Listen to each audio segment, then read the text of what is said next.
both, and this is the third rail, is that both Belichick and Tomlin have run their courses at their spots. Would you agree with that?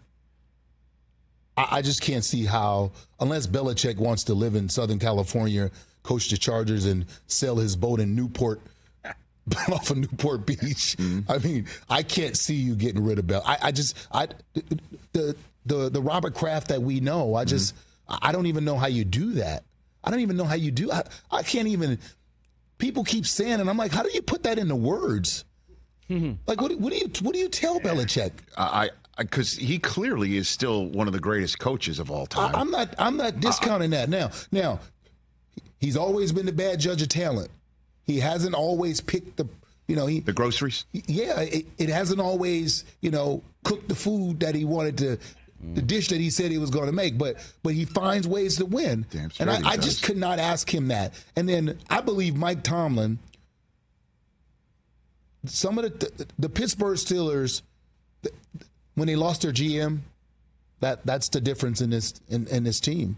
The talent doesn't look like the Pittsburgh Steelers talent. And I listen to guys like Ryan Clark. Ryan Clark said, here's the problem.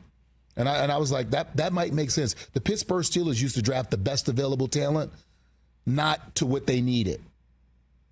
Mm-hmm. And if you start drafting to what you need, then you get in trouble. You got to take the best available talent. So they always have high quality, high ID. What I saw those two receivers do. Deontay Johnson against the Bengals, yes. And then Pickens just last week. I'm telling you right now, if that was Isaac Bruce and Torrey Holt, every time I got a chance, I'd run up their back. I'd hit him in the back.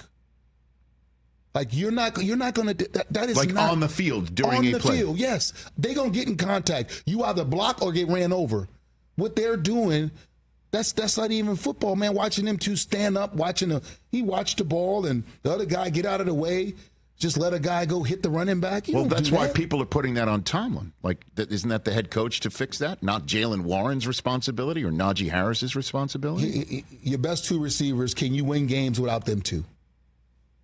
It's your best two receivers. Mm-hmm. And coaching today is hard. If you got to bench those two guys, and listen, we both know, because we watch with Antonio Brown, Tomlin don't have a problem benching you. He don't have a problem sending you to the locker room.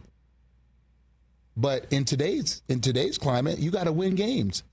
They're already talent deficient. Mm-hmm. They got Big Ben calling in saying that this don't look like Steelers football. You got Ryan Clark making comments. I mean.